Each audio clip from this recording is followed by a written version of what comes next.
That's the biggest, to me, indicator of whether or not an interview is going well. Is if I can get into a business conversation with you, then we're cooking. If you're just waiting for me to ask the next question, this is going horribly bad. Did you fill them mostly from your network? Did you fill them from like your VC talent investors? Did you post the roles? If we're talking about true executive level hiring, if this is going to be a C-suite peer, never post it. It's all about, either a retained search with an external partner. The ability to kind of figure out what people are world class at and design the role for them versus just putting pegs in the hole. Is the underpinning of a great hiring process and a great onboarding experience to me is focus on like a simple question. How do I set you up for success?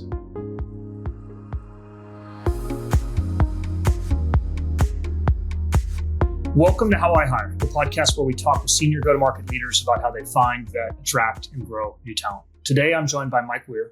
Mike is the CRO of Finalis, a deal platform for capital markets. Previously, Mike was CRO of G2 and worked in sales leadership at LinkedIn. Mike's also an advisor to some great startups. That's actually how I met him. So Mike, great to meet you. Great to reconnect. Thanks for coming on today. Absolutely. I'm looking forward to the conversation. No, I've enjoyed some of the companies you've led revenue at, and I'm excited to dive in. We were talking about some stuff on the prep call, and we'll have some fun.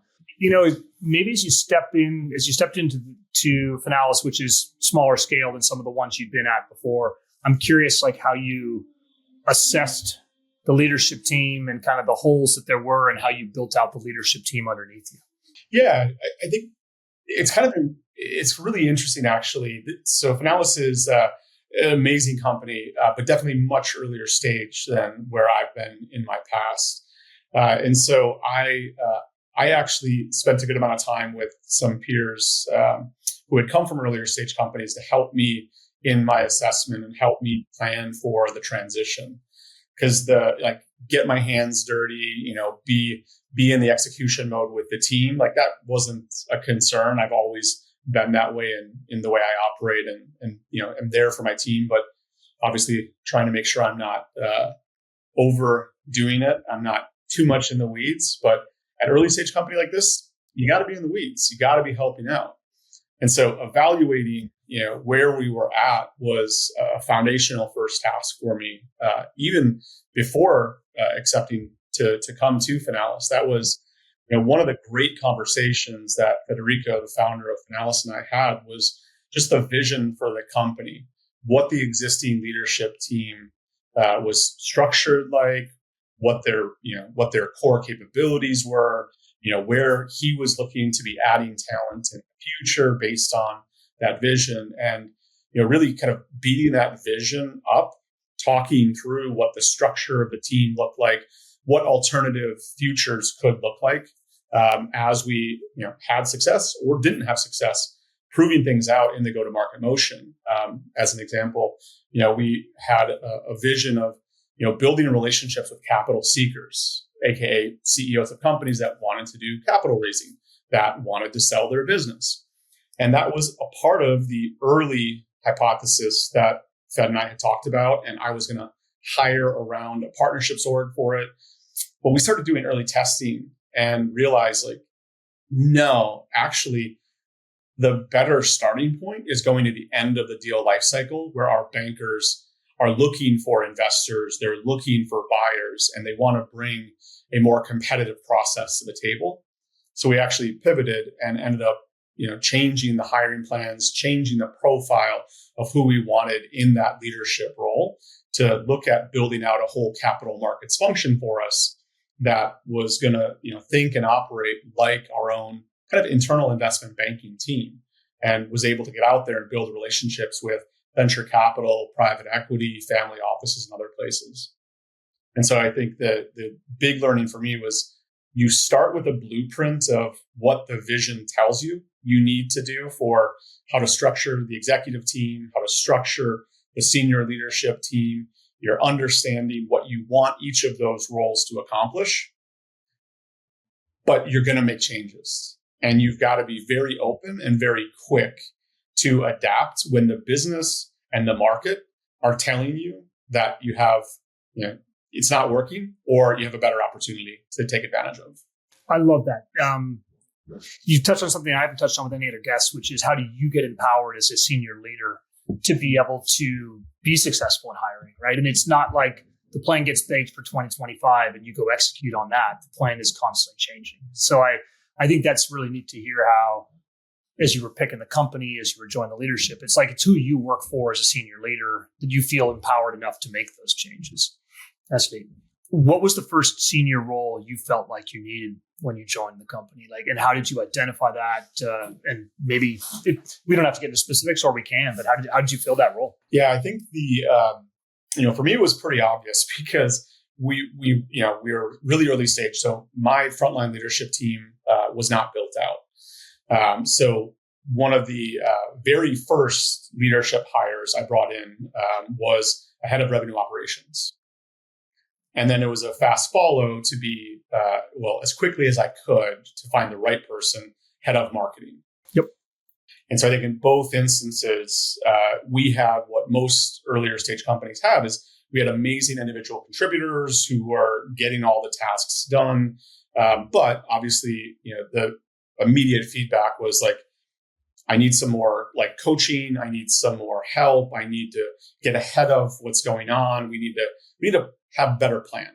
Yeah. And so the first hire I made within 1 month, I think it was, technically he started about a month after I started, was bringing in that head of revenue operations, who's I see as a CRO, that's my brain trust. That is my critical must-have right-hand person and team that does two core things for the business, right? Is one, they partner deeply with me to really understand what is working within the business, how are we tracking against our OKRs, what else should we be doing to be able to get on track to hit our numbers, or to double down where things are going exceptionally well. But I also want that head of revenue operations to be somebody that is an ambassador for the overall business. And they are the person, and I talk to my CEO about this, talk to our VP of finance about this. It's like, this person also needs to keep me accountable, needs to keep my team accountable.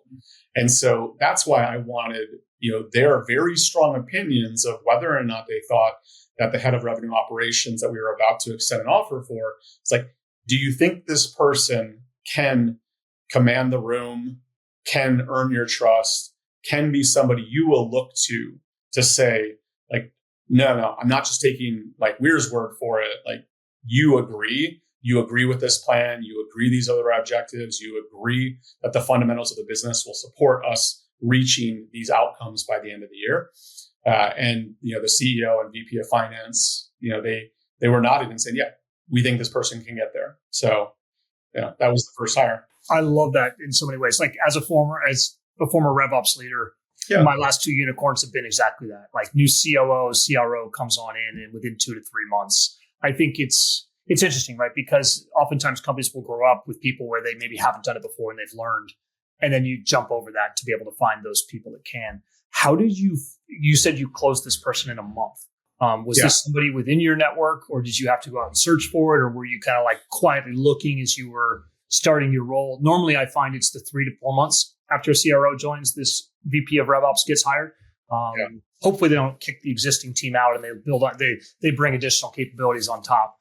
But how did you find that person so fast? Yeah, this one I was incredibly fortunate because they had actually already had somebody in process when I got there. Yep. And so I got the cheat code and was like, okay, great. I'm going to meet with some folks that you've already been meeting with. And I chose to not get their perspectives up front. I wanted to just walk in for my own opinion because frankly, we were still getting to know each other as a leadership team on our executive team. And so it's I don't want to be biased. I want to walk into meeting the top candidates, forming my own opinion, and then reviewing what their feedback says about them and see how well triangulated we are. And that in and of itself created some really great alignment conversations between myself, the CEO, the VP of finance, and others about hey, you're looking for these things, but I actually really need the head of RevOps over on these other things, right? So what you're prioritizing is not the biggest, most important stuff. We need to have the person doing these things, right? I need them doing segmentation, market analysis. I need them identifying what's our serviceable, obtainable market, and then helping me operationalize a plan around attacking where we've prioritized our bets, right? And you guys haven't been pushing these candidates around segmentation examples. You haven't been pushing them on business planning rhythms. Like, that's the stuff I pushed on. And this person really shined in those areas. And that's why they're my number one.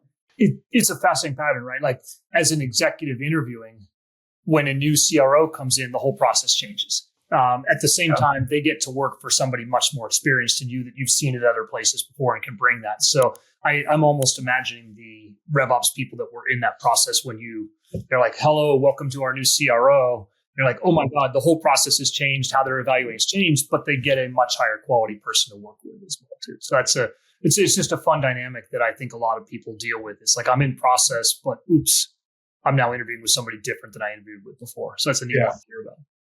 Which is, I guess far better than you just got in seat and then like 2 weeks later, a new CRO shows up and has a completely different perspective and different way of working. And that's not the ideal way for a mid-level, senior level leader to join the organization.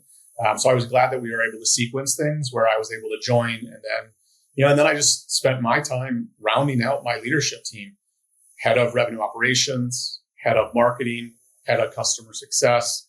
Those were all roles that I hired within my first. Technically, I think it took about 8 months to get all those leadership roles filled.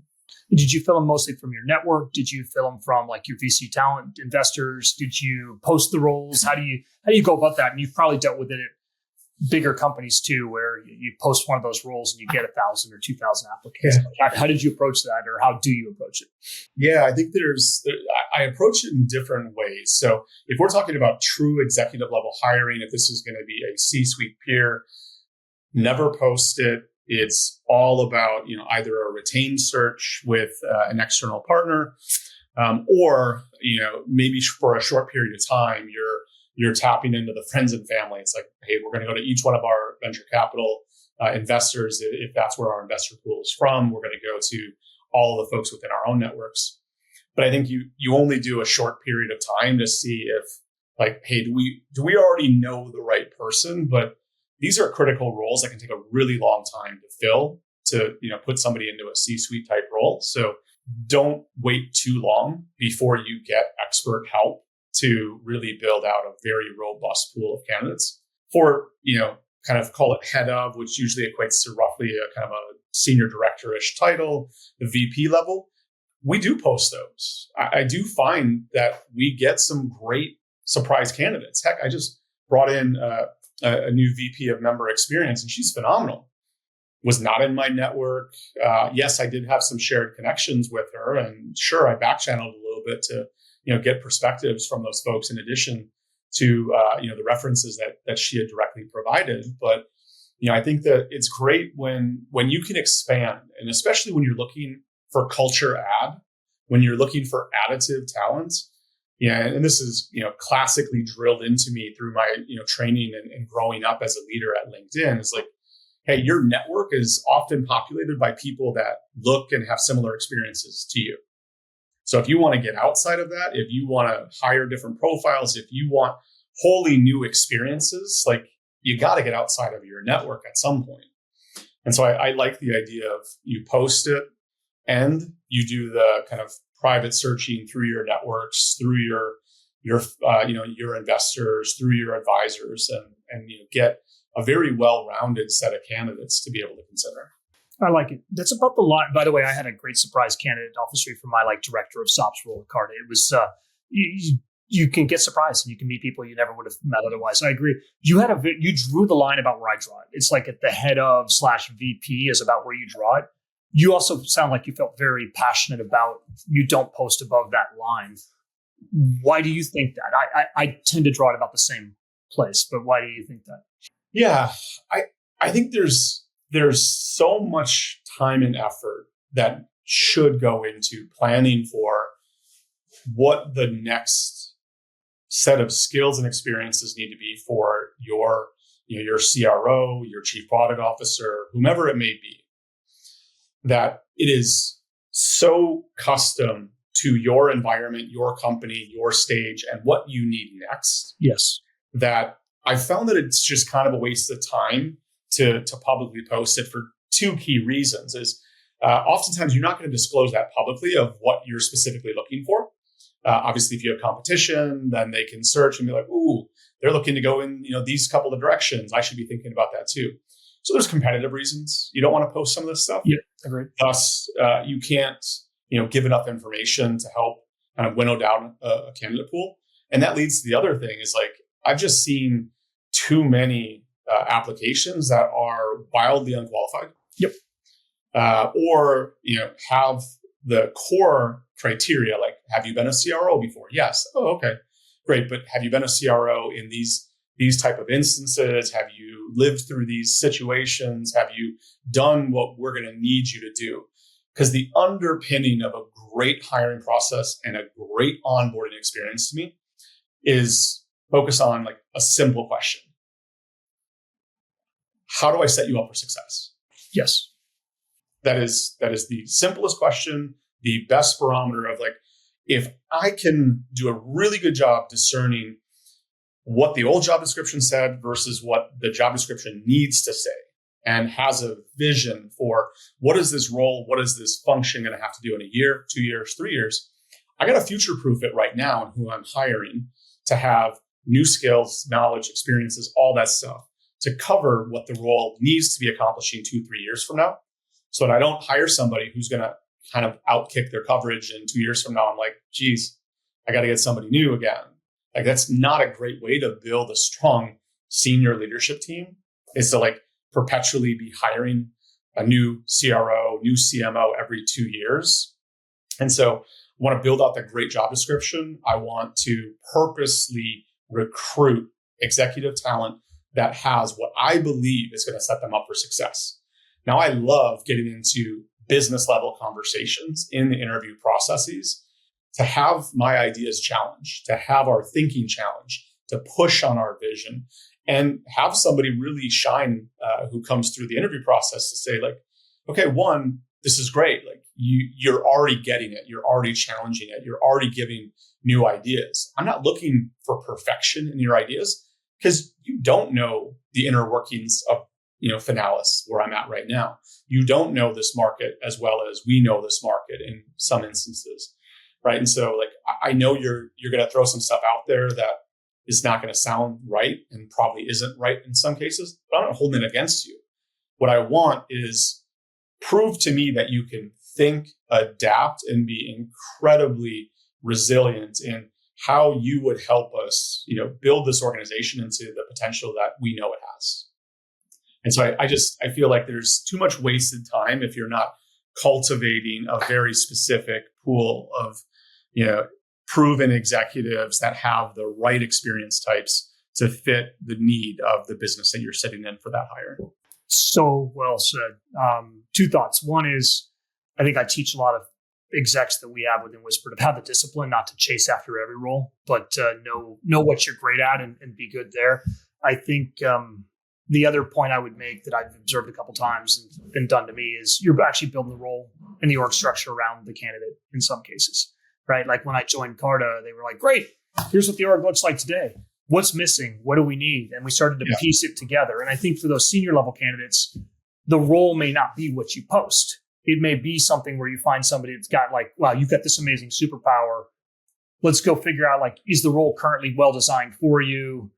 Like for example, I've run RevOps at 4 unicorns. I've never run incentive comp. Ironically, but I just don't like it. And so they were like, it's in the finance team. Do you want it? I'm like, no, I don't want it. And so the ability to kind of figure out what people are world class at and design the role for them versus just putting pegs in the hole, I think is maybe a supplement to everything you just said, which is so great.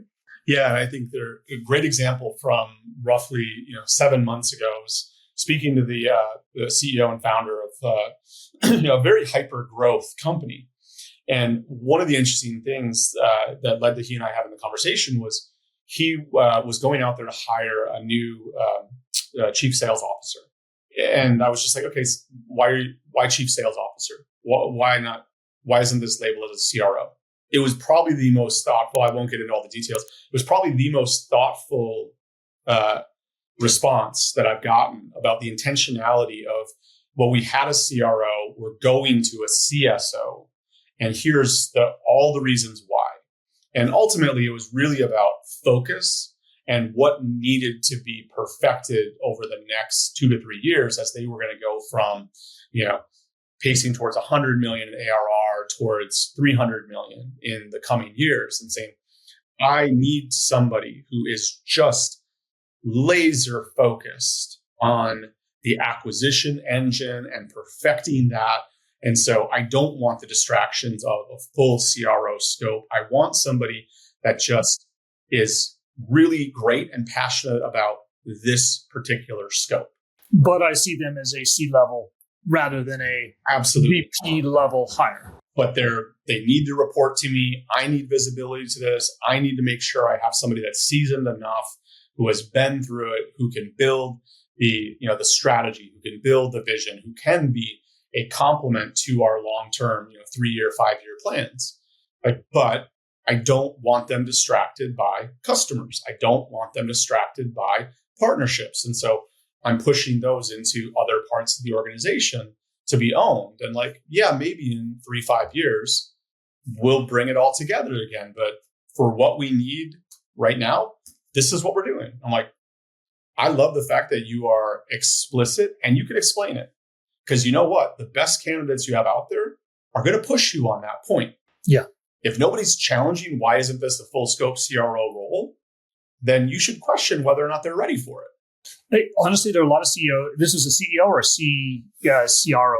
The CEO that I was talking to, who was going to be hiring the chief sales officer. It's honestly well thought through. I see a lot of CEOs not think these stuff through structurally. And it's like, I think it's okay to believe one way or the other, but if you don't have anything to back it up, you're just like, this is what I think, you can struggle. Personally, I always say it's harder, and I'd be curious your take on this one, to report to a CRO that only has sales, because then you've got, if the final decider, you always want a final decider for go-to-market. And if that final decider for go-to-market happens to also be the CEO, the reality is they have fundraising, board, leadership, culture, product, everything like that. And so I've often personally resisted ending up rolling up to a CRO that is actually a CSO.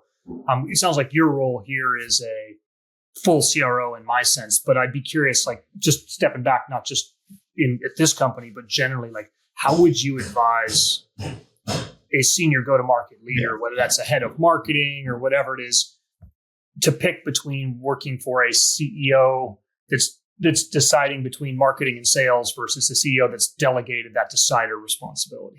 Yeah, so that did become one point of the conversation with this CEO. Is I love the intentionality.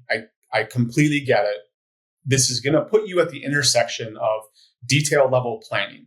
And why is because the time is going to come where trade-offs have to be decided.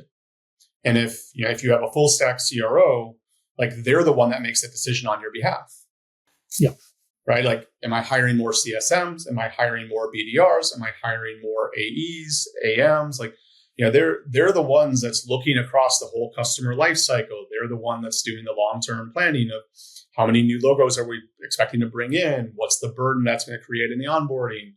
How many customers are we going to be managing? How much can I get in an expansion? They're going to be thinking through all of that with their head of revenue operations. And they've got to see that pipeline handoff funnel conversion conversation because they're that intersection between those two in that case. So they have to be, if they're in charge of all aspects of revenue, they have to be thinking about the whole customer journey, and they have to be planning for it. And they make the decisions for you. And ideally, they're keeping you well informed on the really material decisions that they're making. This means if you have a CSO, they're going to do what you want. They're going to be solely focused on how do I win as many new logos as possible. Mm-hmm. And then if you coach them well, if you set the expectation, they will think about how do I do a great handoff to the customer success team over here. And hopefully you're doing a good job building operational OKRs in the business that, kind of keeps them accountable to saying I can't just close whatever logo under the sun and then hand over a bunch of horrible fit customers to my customer success team and create bad gross retention. So like, think about that gray area, but you're the decision maker now. Like now you have to plan those OKRs. Yeah. Now you have to be the one that keeps the leadership team, the executives collaborating and aligned. And so that's a burden to put on a CEO when you have so many other things that you have to be a part of. But that was, in this instance, that was a trade-off he was more than willing to make and was consciously making. But he was conscious making. I think a lot of CEOs like, I want to be the decider for everything, bring it up to me, but they don't realize what that actually means. What you just described is if you're going to be the CEO and effective CRO, you've got to be prepared to get in the weeds more than you may want to get. But it sounds like this gentleman in particular was like, he understood those trade-offs, which is nice. Yeah. And I would say, for folks that are like, if you are a founder or CEO, it's incredibly important to understand what stage your company is and what stage you're moving into. Yes. Because the biggest mistake, and this, I shouldn't even say it as a mistake. I think one of the things that was fantastic about, when I came to G2, we were in the process of, the ELT being kind of reshaped. And it was like, hey, what got us here isn't going to get us to 100 million plus in ARR, right? We now have to start building for scale. We have to be thinking about repeatability. And that's where, Godard in this case was looking for leaders that had already built through scale, that had already done this, and to say, I need people that can think ahead. I need people that can be great advisors and partners to me and the rest of the business. And so again, he was also very intentional in the hiring process of like, I want to bring on a chief product officer, a chief revenue officer who've, built through scale.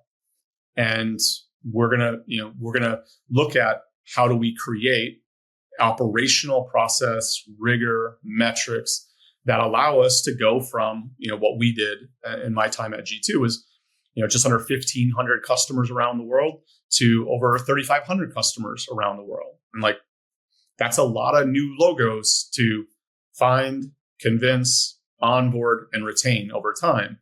And that, that was something that, the prior regime was amazing leaders, but they're like, I like earlier stage. It's like, that's cool. Like, not all of us are purpose fit to stay with companies from inception through a multi-billion-dollar IPO. Like, I'm not a public CRO. I don't aspire to be a public CRO. That's not my focus, right? I want to build hyperscale businesses. So, I think that that's a key part of, planning for what are you looking for, and then how you operationalize these roles is, it is the job description. It is the things that you expect from them. And then, making sure that you get the right person in the role for what you need in the moment. There's so many people that don't take the time up front to think about stage clarity, company type clarity, sales model clarity. They're just, I want to roll. And I'm like, that you're not going to be successful. You touched on something. I guess there's two things I'd love to attack. One, you talked about how do I set you up for success, but maybe first I'd love to talk about how do you evaluate the candidates that are in front of you? Like, what do you have approaches to interviews, philosophies, favorite interview? Like, what are you doing to evaluate, call it like senior leaders that work for you? Yeah, so a couple of things. You've kind of heard me mention this previously, but I do think, and this flows into how I kind of operationalize the talent management process, within my team, within the companies that I'm at, is I really think about skills, knowledge, experiences. And the core for me as I go into a interview process, whether it's hiring an executive peer or a senior leader, director, senior director, VP plus level individual, is, up front, you're nailing what does this function and this specific person have to accomplish. And I want to look at a short-term, long-term lens so that, the classic question is going to come out, and I want to make sure I'm very prepared to answer is like, when you're in an interview, like when I was interviewing folks for the VP role, question was, okay, what do you need this role to accomplish in the first 6 months? And then, another question that typically comes is like, all right, what keeps you up at night? my answer is not necessarily the same to both of those questions. Mm-hmm. There are things that need to be fixed immediately that keep me up at night. But most of what keeps me up at night is, what do I need 12 months and 24 months from now that the business isn't ready for yet? Yes. And it's like, how do I bridge that gap? Right? I need great leaders that understand the vision, that add to the vision, and that help get us operationally prepared to realize that vision. And so I like getting into a process and knowing, this is what the job description looks like now.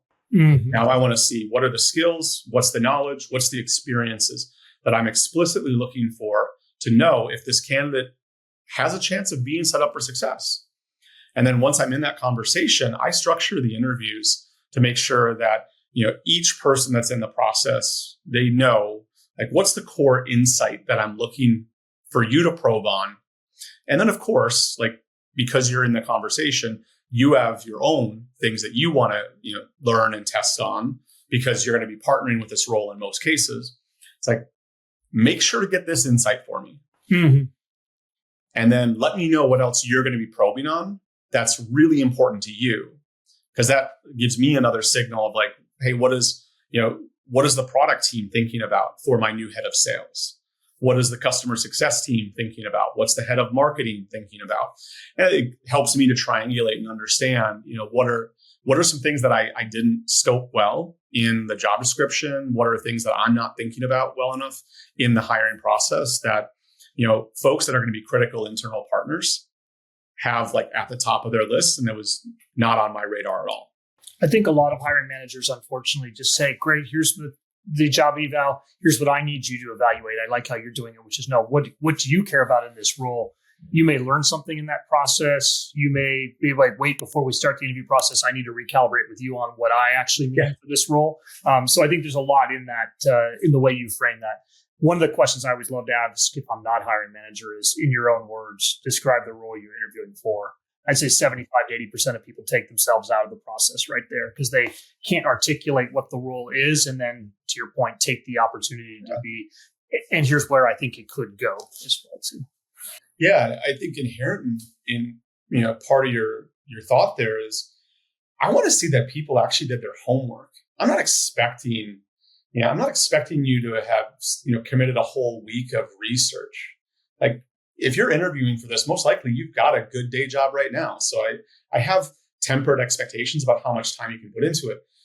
But at the same point, if you show up and you have done no research on my website, you have done no research on me, you clearly haven't read the full job description that's been kind of meticulously prepared and posted, and given to you in advance, like that's an immediate disqualifier, right? Yeah. And just like take Finalis as a great example. The people that really shone through in the interview process for the head of roles, they openly acknowledge, like, I don't come from investment banking. I don't really know that much about what a broker dealer is. But here's everything I learned researching Finalis on the website based on all my Google searches. Like, they came in with acknowledgement. I have imperfect knowledge. Yeah. But then they went right into, here's some of my observations. Here's some of my thoughts. These could be totally off, but I'm thinking about the business. I'm trying to start thinking about how I would operate in the role, because that's the biggest, to me, indicator of whether or not an interview is going well. Is if I can get into a business conversation with you, then we're cooking. If you're just waiting for me to ask the next question, this is going horribly bad. If you have no questions for me, and that's another part that I purposely structure into my interview process, is like, I am going to pre-wire a lot of this time to get what I need. But I'm always leaving time open to ask you. And I actually frame it at the front and the back. When I open interviews, especially like as I go more towards like IC levels. Yes.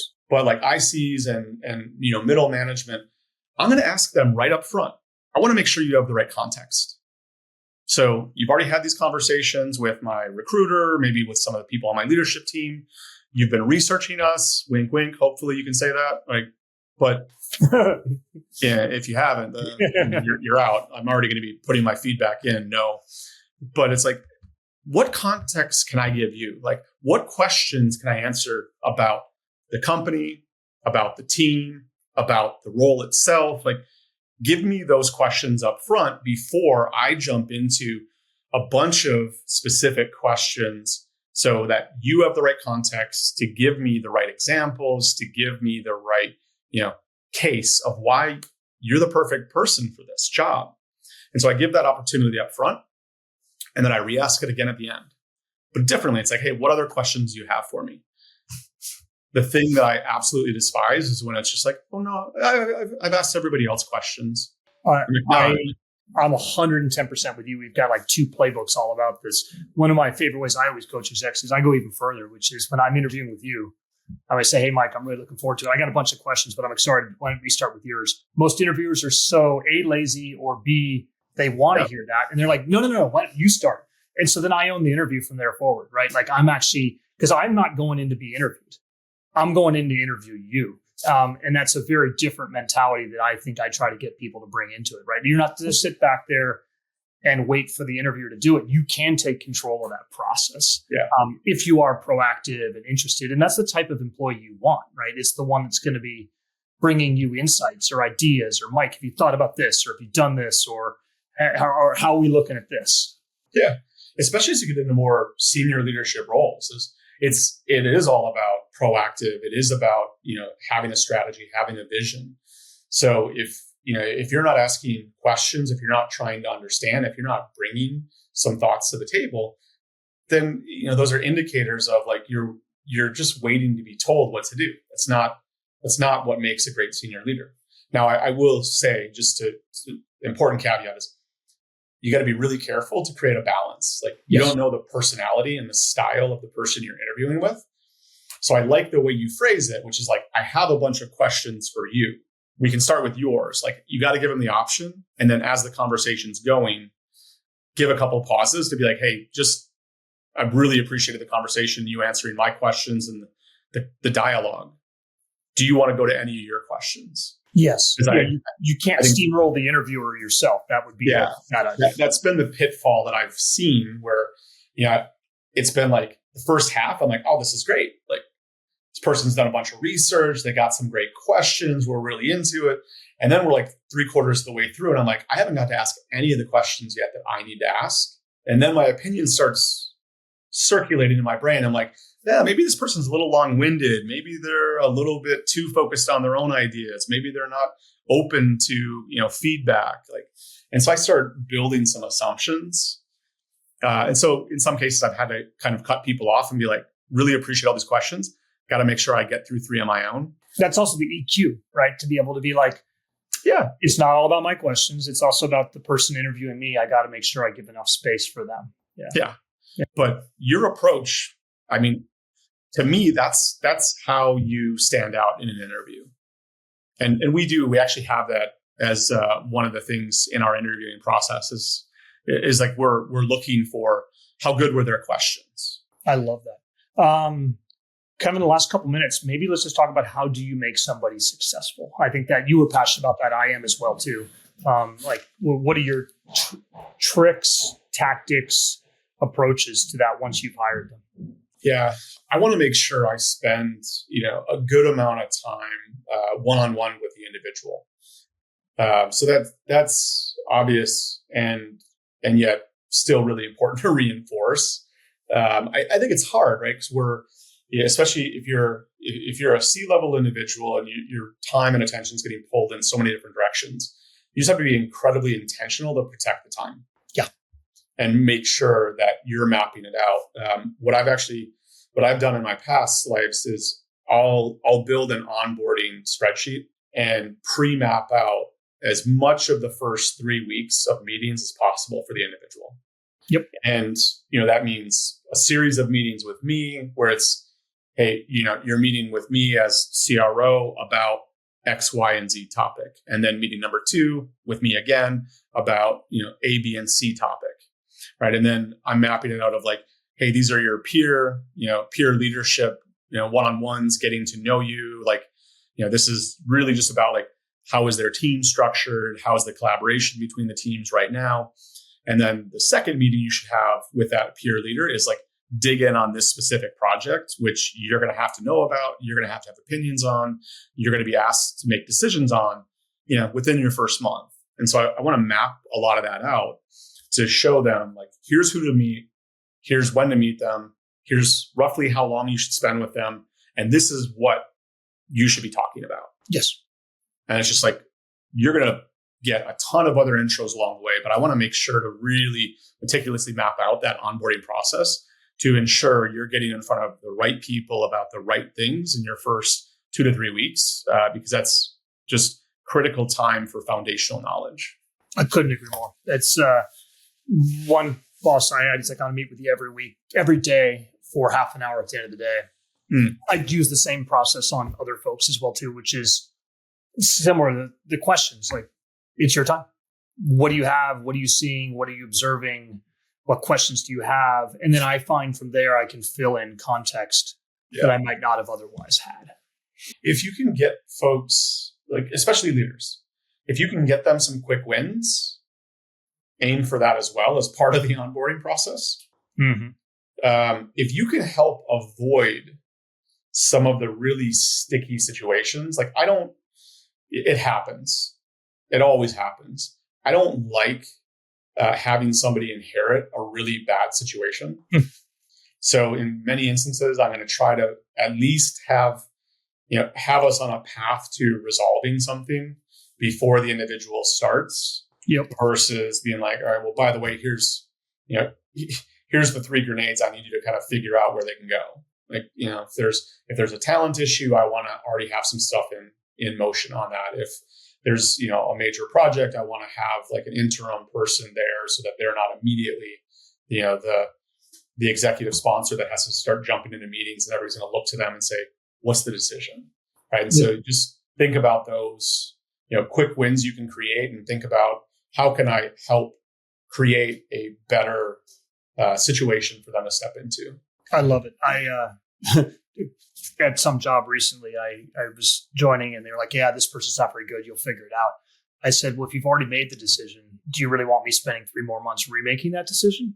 And I requested that they fire them before I joined rather than after. And this is somebody that would have reported to me. And I was like, listen, I'd rather have the blank hole and manage the function without them and not have to deal with the cultural stuff. So I really respect your approach on that. I think a lot of people are like, cool, great. I know they kind of suck, but like, let me hire the person. I'll let them figure it out and deal with it. But then they're taking those political arrows right on day one, which is tough. Yeah. And